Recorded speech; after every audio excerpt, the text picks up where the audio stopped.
रावलपिंडी जाने से रोकने पर जमात इस्लामी की खवातीन कारकुनान ने लाहौर में मंसूरा मुल्तान रोड पर धरना दे दिया। तफसील जानते हैं डॉन न्यूज़ के नुमाइंदे अदनान शेख से। अदनान शेख, बताएगा सूरत हाल क्या देख रहे हैं आप?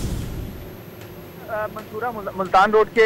पास जो है जमात इस्लामी की खवातीन ने जो बिलों में इजाफा और टैक्सेस के खिलाफ जो इस्लामाबाद में एहतजाज हो रहा था, उसके लिए उन्होंने यहाँ से रवाना होना था और तकरीबन 6 से 7 बसें जो है इस वक्त मौजूद थी, लेकिन जो पंजाब पुलिस की उनकी जानिब से जो है वो सख्त एक्शन किया गया और उन्हें उनकी जो बसें हैं वो छीन कर थाना चौक में बंद कर दी गई हैं और खवातीन जो है वो उन्होंने एहतजाजन मुल्तान रोड जो मंसूरा है वहाँ पर उन्होंने धरना दे दिया है और खवातीन की बड़ी तादाद मौजूद है और उन्होंने यही मुतालबा उसका कि जो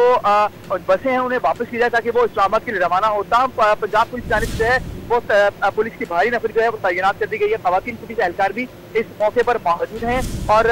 यहाँ पर तकरार भी जो है वो देखने में आई है, क्योंकि पंजाब पुलिस की जानिब से किसी भी शख्स को जो है यहाँ से जाने की इजाजत नहीं दी जा रही और कॉर्डन ऑफ कर दिया गया है पूरा इलाका। और जो खवातीन हैं उन्होंने कहा है कि उन्हें हर सूरत जो है इस्लामाबाद पहुंचना है, जबकि जो जमात इस्लामी के नायब अमीर हैं जाकिर बलोच, उन्होंने मजम्मत किया है और उन्होंने कहा है कि ये इक़दाम जो है वो जालिमाना इक़दाम है। एहतजाज उनका बुनियादी हक है, जिससे हुकूमत जो है वो बिलों में टैक्सेस के जो है वो वापस नहीं कर रही है, लिहाजा एहतजाज हम करेंगे। लिहाजा उनका